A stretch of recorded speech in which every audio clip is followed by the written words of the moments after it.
Hello दोस्तों, स्वागत है आप सभी का आज की इस नई वीडियो में। अभी हम ट्रांजैक्शन चैप्टर को पढ़ रहे हैं और अभी तक हमने काफ़ी सारे टॉपिक इसमें कवर किए हैं। आज हमारा टॉपिक है कनकरेंसी कंट्रोल। आज हम इम्प्लीमेंट करने वाले हैं कनकरेंसी कंट्रोल को।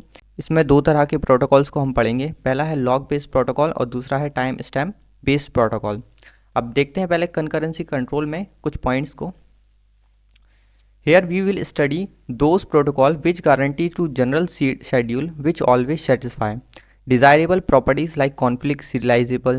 Along with we desire the following properties from schedule generating protocols. अब देखते हैं ये प्रोटोकॉल्स जो रहते हैं वो क्या गोल फॉलो करने चाहिए। पहला है concurrency should be high as possible. concurrency high होनी चाहिए as this is our ultimate goal. हमारा अल्टीमेट गोल यही है concurrency को हाई करना। The time taken by the transaction should also be less. हमारा जो टाइम टेकन ट्रांजेक्शन के द्वारा हो रहा है वो काफ़ी कम होना चाहिए एंड ईजी टू अंडरस्टैंड होना चाहिए एंड इम्प्लीमेंट भी। हम ट्रांजेक्शन पर कुछ प्रॉपर्टीज़ लगा सकते हैं, जैसे कि लॉक बेस कर सकते हैं, लॉक लगा सकते हैं या फिर टाइम स्टैम्प लगा सकते हैं। हम पढ़ते हैं one by one in protocols को। देख लेते हैं। यहाँ पर टू टाइप्स के प्रोटोकॉल हैं। पहला है लॉक बेस्ड प्रोटोकॉल और सेकेंड है टाइम स्टैम्प बेस्ड प्रोटोकॉल। यहाँ पर देखते हैं इम्प्लीमेंटेशन ऑफ कनकरेंसी कंट्रोल का। पहला पढ़ रहे हैं यहाँ पर लॉग बेस्ड प्रोटोकॉल। अपना इसमें डेफिनेशन ये है, lock based protocol ensure this requirement idea is first obtain a lock on the desired data item, then if lock is granted then perform the operation and then unlock it. क्या करता है, ये पहले lock लेके रख लेगा जिस पे भी ऑपरेशन इसको परफॉर्म करना है और उसके बाद उसको अनलॉक करेगा ऑपरेशन होने के बाद। और यहाँ पर देखते हैं पहले रिक्वेस्ट करेगा लॉक, उसके बाद अगर फ्री रहा तो ग्रांट यानी कि उसको परमिशन मिल जाएगी, लॉक लग जाएगा। आफ्टर वर्क फिनिश ये लॉक रिलीज हो जाएगा या रिवोक हो जाएगा। और उसके बाद अगर रिक्वेस्ट करता है और नॉट फ्री रहा, अगर लॉक फ्री नहीं रहा तो वो वेट करेगा। In general we support two modes of lock because to provide better concurrency. दो तरह के मोड्स को यूज़ में लेते हैं हम लॉक लगाने के लिए। अब प्रोसीजर देखते हैं। Before using any data item, कोई भी डेटा आइटम यूज़ करने से पहले transaction should request for a lock. Transaction lock के लिए रिक्वेस्ट करेगा। इफ़ लॉक इज़ फ्री यानी कि लॉक अगर फ्री रहा तो lock not taken by any other transaction on that data item. अगर उस डेटा आइटम पर किसी ने लॉक नहीं लिया होगा तो वो फ्री रहेगा। Then it will be granted, फिर उसके बाद वो उसको ग्रांटेड यानी कि उसको एक्सेस मिल जाएगा लॉक का। Otherwise transaction has to wait, otherwise transaction को वेट करना पड़ेगा। अब इसके लॉक्स के टाइप देखते हैं। यहाँ पर दो तरह के लॉक्स पढ़ने रहते हैं अपन को। पहला होता है शेयर्ड लॉक। शेयर्ड लॉक का साइन होता है एस से डिनोट करते हैं इसको अपन। ओनली रीड कर सकता है ये। उसके बाद सेकंड लॉक है अपना एक्सक्लूसिव लॉक। ये इसका साइन रहता है एक्स। ये राइट, रीड और बॉथ कर सकता है। शेयर्ड लॉक का सिंटेक्स कुछ इस तरह सा होता है। पहले ऐसा लिखते हैं अपन, lock S denote for shared lock a data item पर लॉक एस लगा हुआ है। फिर उसके बाद लॉक एस लग गया ऊपर ए डेटा आइटम पर, तो अब इसका ऑपरेशन परफॉर्म होगा रीड। उसके बाद रीड जब परफॉर्म हो जाएगा फिर अपन अनलॉक कर सकते हैं इसको एस को ए डेटा आइटम के लिए। अब देखते हैं सिंटेक्स फॉर एक्सक्लूसिव लॉक का। यहाँ पर ऐसे लिखते हैं अपन, लॉक एक्स और ए जो डेटा आइटम है उसके अंदर आता है, लॉक लगा है, एक्सक्लूसिव लॉक लगा है ए डेटा आइटम पर। इसको ऐसे पढ़ेंगे। और ये लॉक लग सकता है राइट के लिए और राइट रीड के लिए, या फिर बोल सकते हैं रीड और राइट के लिए, दोनों के लिए लॉक लग सकता है एक्सक्लूसिव लॉक। और उसके बाद अनलॉक। अब इसके बाद जब ऑपरेशन परफॉर्म हो जाएगा अपना तो इसको अनलॉक कर देंगे। अनलॉक करेंगे, अनलॉक एक्स ए डेटा आइटम पर एक्सक्लूसिव लॉक को अनलॉक कर दिया अपन ने। यहाँ पर थ्योरी में मैंने वही समझाया है। Data item can be locked in two modes. दो मोड्स में लॉक करते हैं अपन। पहला होता है exclusive lock. Data item can be both read as well as write. Read भी कर सकता है और एज वेल एज राइट भी कर सकता है। X log is requested using lock x instruction. इस इंस्ट्रक्शन से अपना रिक्वेस्ट कर पाएगा। शेयर्ड मोड के बारे में पढ़ते हैं। Data item can only be read S lock is requested using lock S instruction. S lock जब रिक्वेस्ट करेगा तो लॉक एस इंस्ट्रक्शन से करेगा। अब यहाँ पर एक और पॉइंट देखते हैं। Lock request are made to concurrency control manager. जो लॉक रिक्वेस्ट होती हैं ये मैनेज करता अपना concurrency control manager. Transaction can proceed only after request is granted. जब उसकी रिक्वेस्ट ग्रांटेड हो जाएगी जब ट्रांजेक्शन प्रोसीड करेगा। अब यहाँ पर लॉक कंपेबिलिटी मैट्रिक्स को समझना बहुत ज़रूरी है। अब यहाँ पर देखिए, अगर मैं सेम डेटा आइटम लेता हूँ यहाँ पर फॉर सेम डेटा आइटम ए, अगर ए डेटा आइटम है मेरा यहाँ पर, ए मेरा डेटा आइटम है, तो मैं ऐसा बोलूँगा अगर मैंने ए डेटा आइटम पर एक्सक्लूसिव लॉक लेके रखा है और दूसरा कोई ए डेटा आइटम पर एक्सक्लूसिव लॉक लेना चाहता है दूसरा ट्रांजेक्शन, तो वो नहीं ले सकता, नो। अगर मैंने एक ट्रांजेक्शन पर T1 ट्रांजेक्शन पर एक्सक्लूसिव लॉक लेके रखा हुआ है और T2 ट्रांजेक्शन शेयर्ड लॉक लेना चाहता है, ये T1 ट्रांजेक्शन लेते हैं अपन इसको T1 ट्रांजेक्शन, और अगर T2 ट्रांजेक्शन अपना शेयर्ड लॉक लेना चाहता है ए डेटा आइटम पर, तो ये भी नहीं ले सकता है, ये परमिशन नहीं देगा, यानी कि इसके लिए कंपैटिबल नहीं होगा। उसके बाद अगर मैं ऐसा बोलूँ, अगर मेरे पास T1 ने शेयर्ड लॉक लेके रखा है, T1 ने शेयर्ड लॉक लेके रखा है और T2 जो है, ये T2 हो गया, T2 एक्सक्लूसिव लॉक मांग रहा है ए डेटा आइटम पर, तो मैं इसको बोलूँगा नहीं, नो कर दूंगा, क्योंकि ये कंपैटिबल नहीं है इसके लिए। अब उसके बाद अगर मेरा T1 ट्रांजेक्शन शेयर्ड लॉक लेके रखा है ए डेटा आइटम पर और उसके बाद मेरा T2 ट्रांजेक्शन शेयर्ड लॉक मांग रहा है, तो मैं उसको परमिशन दे दूंगा, हाँ ये हो जाएगा कंपैटिबल इसके लिए, तो यस लिख देंगे। तो ये है लॉक कंपैटिबल मैट्रिक्स। अगर T1 ट्रांजेक्शन के पास शेयर्ड लॉक है ए डेटा आइटम पर और T2 ट्रांजेक्शन को भी ज़रूरत है उस शेयर्ड लॉक की, तो वो उसको दे देगा, परमिशन दे देगा कि हाँ तुम भी ले सकते हो। बट अगर एक्सक्लूसिव हुआ, एक्सक्लूसिव के केस में ऐसा नहीं होगा, एक्सक्लूसिव है तो एक्सक्लूसिव दूसरे ट्रांजेक्शन भी नहीं ले सकता है उस डेटा आइटम पर और शेयर्ड भी नहीं कर सकता है इसके साथ, एक्सक्लूसिव के साथ शेयर्ड भी नहीं कर सकता है। बस परमिशन जब ही देगा जब T1 ट्रांजेक्शन ने शेयर्ड लॉक लेके रखा हो ए डेटा आइटम पर और T2 भी ए डेटा आइटम पर शेयर्ड लॉक मांग रहा हो, तब परमिशन दे देगा, कंपैटिबल होगा उसके लिए, तो यस बोलेंगे। तो ये मैंने यहाँ पर थ्योरी में भी यही लिखा है, आप पढ़ सकते हैं। A transaction may be granted a lock on an item if the requested lock is compatible with lock already held on the item by other transaction. Any number of transaction can hold shared lock on an item. अब यहाँ पर देखते हैं lock कैसे लगाते हैं। पहले T1 transaction है अपना, यहाँ पर इधर मैं T2 ट्रांजेक्शन ले लेता हूँ,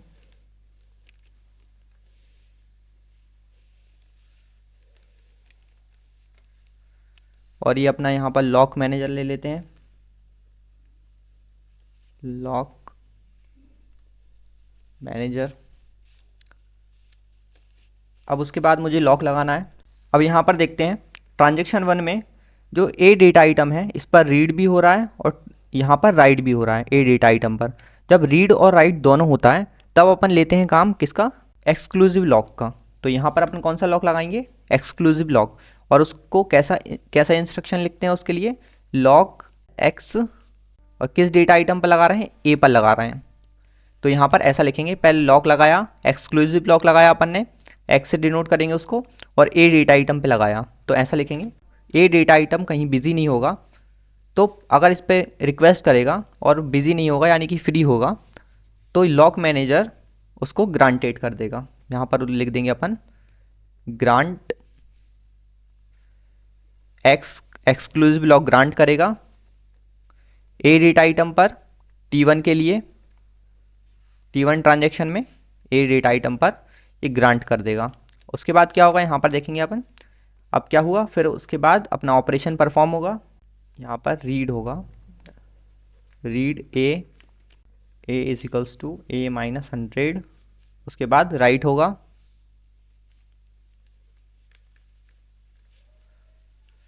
राइट ए।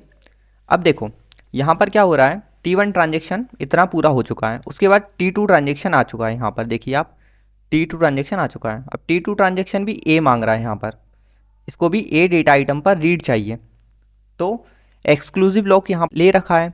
तो जब मैं एक्सक्लूसिव लॉक ले रखता हूँ यहाँ पर, और दूसरा अगर उसी डेटा आइटम पर शेयर्ड लॉक मांगता है, यहाँ पर देखिए मैंने कंपैटिबल मैट्रिक्स में आपको समझाया था, एक्सक्लूसिव T1 ने ले रखा है और दूसरा T2 ट्रांजेक्शन उसी डेटा आइटम पर शेयर्ड लॉक मांग रहा है, तो हम उसको बोलेंगे नहीं दे सकता, तो वो नहीं दे पाएगा।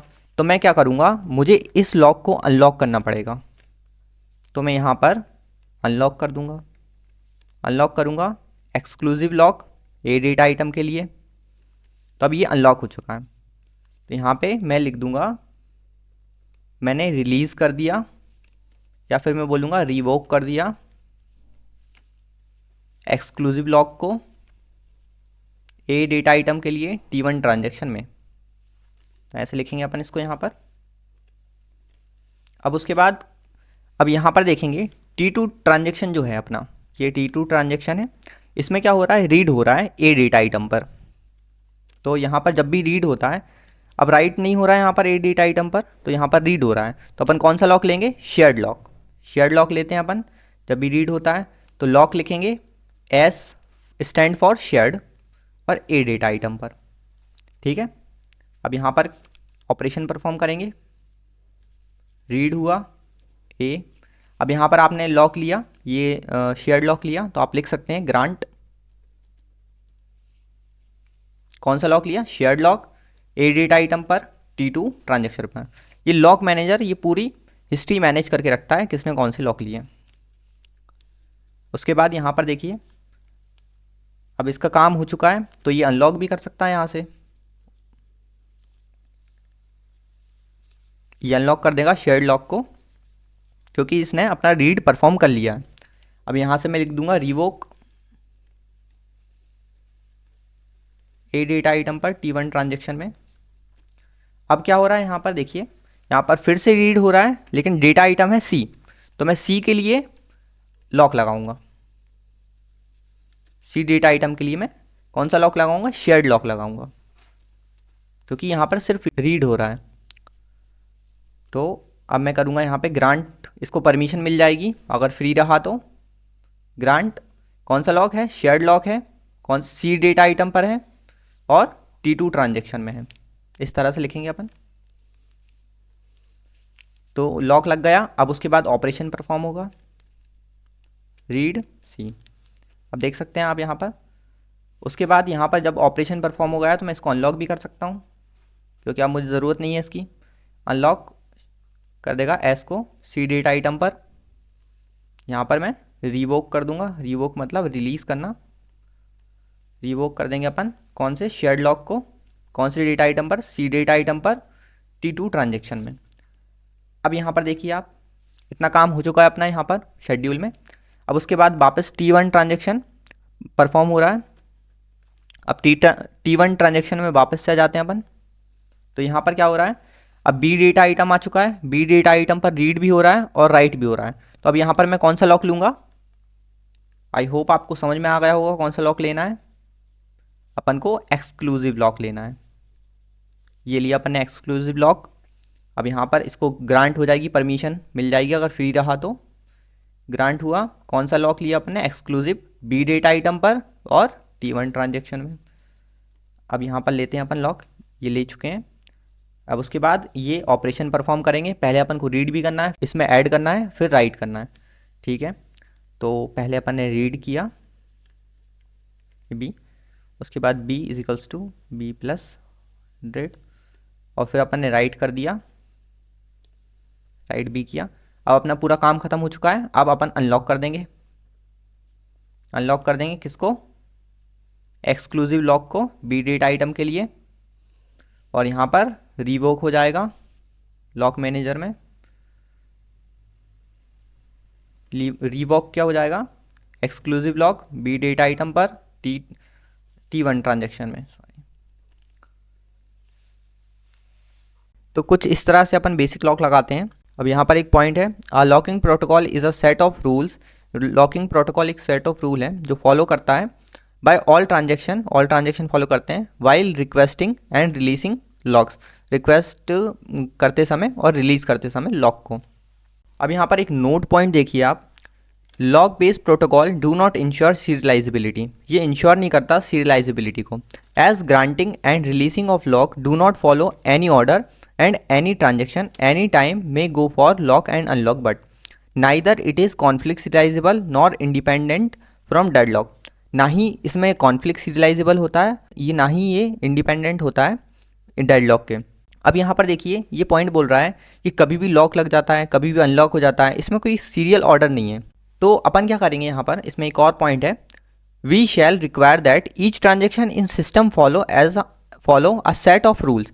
एक ऐसा हमें रिक्वायर है कि जो एक सेट ऑफ रूल फॉलो करे, called locking protocol, indicating when a transaction में lock and unlock each of data items, for example 2PL और ग्राफ बेस्ड लॉकिंग। अब ये क्या कर सकता है, ये थोड़ा सॉल्व कर सकता है इस चीज़ को 2PL, या फिर बोल सकते हैं अपन ग्राफ बेस्ड लॉकिंग। अब अपन पढ़ते हैं टू फेज लॉकिंग प्रोटोकॉल। यहाँ पर देखिए टू फेज लॉकिंग प्रोटोकॉल है अपना। ये क्या करता है, a protocol which ensure conflict serializable schedule. ये बिल्कुल इंश्योर करता है कि आपका जो शेड्यूल होगा कॉन्फ्लिक्ट सीरियलाइजेबल शेड्यूल होगा, अगर अपन ये प्रोटोकॉल फॉलो करते हैं तो।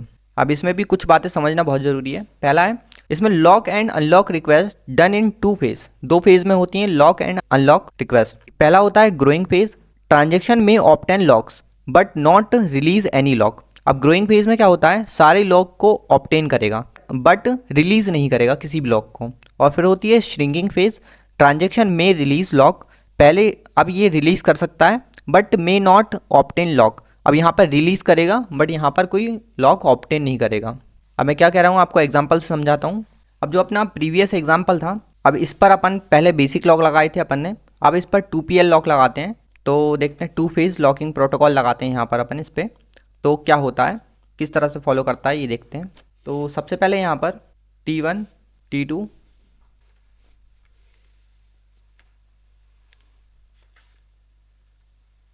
इसमें बस अपन को ये ध्यान रखना है ग्रोइंग फेज और श्रिंकिंग फेज का। ग्रोइंग फेज में क्या होता है, पहले लॉक ऑब्टेन करेगा और कोई भी लॉक को रिलीज नहीं करेगा। और श्रिंकिंग फेज क्या बोलती है, सारे लॉक रिलीज करेगा और ऑब्टेन नहीं करेगा। तो अब देखते हैं पहले क्या हो रहा है यहाँ पर, ये T1 ट्रांजेक्शन देखिए ये एग्जीक्यूट हो रहा है यहाँ पर। तो T1 ट्रांजेक्शन में ये ऑपरेशंस जो हैं, रीड हो रहा है, उसकी रीड ए पर हो रहा है, फिर राइट भी ए पर हो रहा है। तब दो चीज़ें हो रही हैं यहाँ पर। तो मैंने आपको बताया था जब भी रीड और राइट होता है किसी भी डेटा आइटम पर, तो अपन कौन सा लॉक लगाते हैं, एक्सक्लूसिव लॉक लगाते हैं। तो यहाँ पे अपन एक्सक्लूसिव लॉक लगाते हैं, यहाँ पर लॉक लगाते हैं एक्सक्लूसिव ए डेटा आइटम पर अपन ने लगाया। यहाँ पर लॉक मैनेजर भी होगा, लॉक मैनेजर यहाँ पर होगा, तो इसको परमिशन हो जाएगी, ग्रांट हो जाएगी इसकी परमिशन। अब यहाँ पर आप लिख सकते हैं जैसे मैंने आपको पिछले एग्जांपल में बताया था, मैं इतना ही लिख रहा हूँ अभी, ग्रांट हुई परमिशन। अब उसके बाद ये समझाने के लिए था बस। और उसके बाद अब यहाँ पर अपन ने एक्सक्लूसिव लॉक लगाया, अब रीड होगा यहाँ पर, अब ऑपरेशन परफॉर्म हुए, रीड हुआ, उसके बाद क्या होगा, A is equals to A minus 100 हुआ। अब क्या होगा, राइट होगा यहाँ पर, राइट ए, राइट ए हुआ। अब मैंने आपको क्या बताया था, कोई भी ट्रांजेक्शन पहले ग्रोइंग फेज में जाएगा फिर श्रिंकिंग फेज में जाएगा। तो पहले ग्रोइंग फेज चल रही है, यहाँ पर अपन ने लॉक कर दिया, तो अब सारे ऑब्टेन करेगा सारे लॉक। तो अब यहाँ पर देखिए आप कि अपन ने क्या करा, पहले T1 के लिए एक्सक्लूसिव लॉक ले लिया। अब यहाँ पर T1 के ऑपरेशन परफॉर्म हुए सारे। उसके बाद क्या करेंगे, यहाँ पर अपन T1 के लिए यहाँ पर लॉक लगा देंगे एक्सक्लूसिव बी डेटा आइटम के लिए, क्योंकि डेटा आइटम बी भी ट्रांजेक्शन टी में है। अब यहाँ पर देख सकते हैं आप जिस पे रीड हो रहा है राइट हो रहा है, इसलिए अपन एक्सक्लूसिव लॉक लगाएंगे। अपन ने पहले ग्रोइंग फेज में लॉक लगा के रख लिए। अब उसके बाद अब T2 ट्रांजेक्शन एग्जीक्यूट होगा, यहाँ पर ये इतना एग्जीक्यूट होने के बाद T2 ट्रांजेक्शन पर आ गए अपन। अब T2 ट्रांजेक्शन पर रीड ए हो रहा है, पर यहाँ पर क्या हो रहा है, यहाँ पर इस पर लॉक लगा हुआ है एक्सक्लूसिव लॉक। तो अपन यहाँ से अनलॉक करेंगे, यहाँ से अपन ने अनलॉक कर दिया क्योंकि यहाँ पे ज़रूरत पड़ गई लॉक की। एक्सक्लूसिव लॉक को अनलॉक किया ए डेटा आइटम पर, यहाँ पर अपन ने अनलॉक कर दिया। अब T2 ट्रांजेक्शन में क्या होगा, अब यहाँ पर लॉक लगाएंगे, कौन सा, रीड हो रहा है सिर्फ डेटा आइटम ए पर, तो अपन यहाँ पर कौन सा लॉक लगाएंगे, shared lock. Lock shared lock लगाया ए डेटा आइटम पर, उसके बाद रीड परफॉर्म किया। अब यहाँ पर देखिए अब T2 की ग्रोइंग फेज स्टार्ट हो चुकी है। अब T2 का ग्रोइंग फेज स्टार्ट हो चुका है। यहाँ पर इसने लॉक ए के लिए लिया, ए डेटा आइटम पर लिया। उसके बाद क्या होगा, अब यहाँ पर रीड ए परफॉर्म किया। अब ये एक और लॉक लेगा क्योंकि यहाँ पर सी भी तो बचा है, इसको एक और लॉक लेना पड़ेगा। इसने शेयर्ड लॉक लिया सी के लिए, सी डेटा आइटम पर। अब सारे ग्रोइंग फेज अब देखिए यहाँ पर लॉक होने के बाद अब ऑपरेशन परफॉर्म भी होगा, यहाँ पर रीड सी। अब देखिए यहाँ पर मैंने छोटी सी गलती कर दी है, आपको नहीं करना है, वो ध्यान रखना है। पहले क्या है, यहाँ पर रीड नहीं होगा, पहले अनलॉक करेंगे अपन ए को, अनलॉक करेंगे। यहाँ पर शेयर्ड लॉक लिया था इसने, तो शेयर्ड लॉक को अनलॉक करेंगे क्योंकि अब ये ग्रोइंग फेज स्टार्ट हुई। अब यहाँ पे श्रिंकिंग फेज स्टार्ट करवाएंगे इसकी अपन, श्रिंकिंग फेज अब देन उसके बाद श्रिंक होने के बाद यहाँ पर अपन रीड कर सकते हैं, रीड करेंगे सी को, क्योंकि सी की अभी ग्रोइंग फेज है यहाँ पर। अब उसके बाद अपन अनलॉक कर देंगे, इसने रीड कर लिया है, अपन इसको अनलॉक कर देंगे।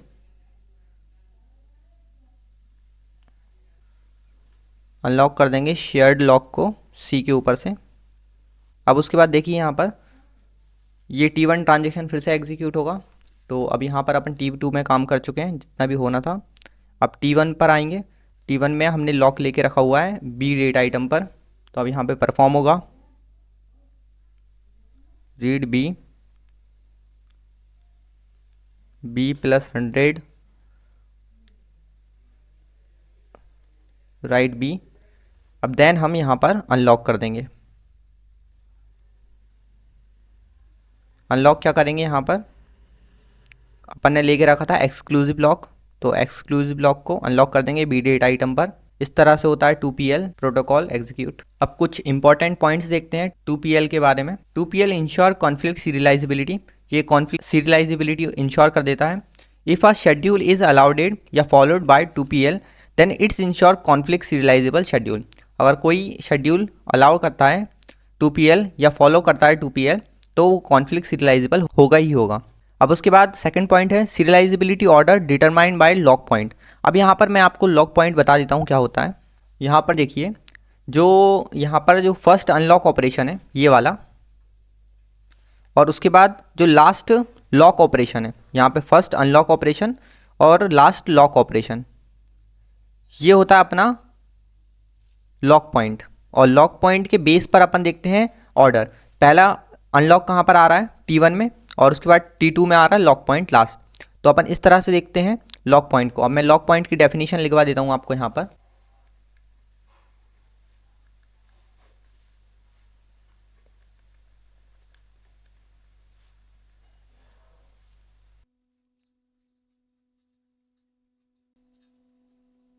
सो यहाँ पर definition, position of last lock operation जो कि ये है अपना, और फर्स्ट अनलॉक ऑपरेशन जो कि ये है। तो यहाँ पर इसका ऑर्डर क्या हो जाएगा, T1 से T2, ये होगा लॉक पॉइंट की डेफिनेशन से। अब यहाँ पर अपन पॉइंट क्या पढ़ रहे थे, यहाँ पर देखते हैं serialisability order determined by lock point. आप समझ गए होंगे लॉक पॉइंट से मेरा मतलब क्या है। View serialisability is also guaranteed. अगर कॉन्फ्लिक्ट सीरियलाइजेबल होगा तो व्यू तो होगा ही होगा। मैंने आपको बताया था व्यू, जब मैंने आपको कॉन्फ्लिक्ट और व्यू पढ़ाया था तब। Does not free from deadlock, ये डेडलॉक से फ्री फ्रॉम नहीं होता, यानी कि सफ़र फ्रॉम डेडलॉक, डेडलॉक इसमें होता है। मे कॉज नॉन रिकवरेबिलिटी, यानी कि 2PL not ensure recoverability. 2PL suffer from starvation, starvation suffer करता है ये। और कैस्केडिंग रोल बैक में अकर, कैस्केडिंग रोल बैक भी आकर कर सकता है। तो ये था 2 फेज लॉकिंग प्रोटोकॉल के बारे में। अब पढ़ते हैं स्ट्रिक्ट 2PL के बारे में। अब स्ट्रिक्ट 2PL की डेफिनेशन कहती है that all exclusive mode lock taken by a transaction be held until that transaction commits, यानी कि जब तक ट्रांजेक्शन होल्ड करके रखेगा एक्सक्लूसिव लॉक को, सारे एक्सक्लूसिव लॉक को, जब तक कि वो कमिट नहीं हो जाता। यहाँ पर देखिए 2PL plus all exclusive lock, तो अपन बोल सकते हैं कि 2PL के साथ अगर ऑल एक्सक्लूसिव लॉक को अगर मैं पहले लगा दूं और उसके बाद ये स्ट्रिक्ट 2PL कंसीडर होगा। एक एग्जांपल समझते हैं। यहाँ पर अगर एक ट्रांजेक्शन लेते हैं अपन TI, तो पहले क्या करेगा, ये सारे एक्सक्लूसिव लॉक ले लेगा। जैसे कि आप इसने शेयर्ड लॉक लेके रखा है A पर, यहाँ पर X फॉर एक्सक्लूसिव लॉक लेके रखा है, और उसके बाद B पर भी एक्सक्लूसिव लॉक लेके रखा है, और उसके बाद शेयर्ड लॉक लेके रखा है इसने D पर। तो कुछ इस तरह से सिनेरियो होगा। और उसके बाद यहाँ पर ये अनलॉक कर सकता है, किसको अनलॉक कर सकता है, U stand for unlock, A को अनलॉक कर सकता है क्योंकि शेयर्ड लॉक है।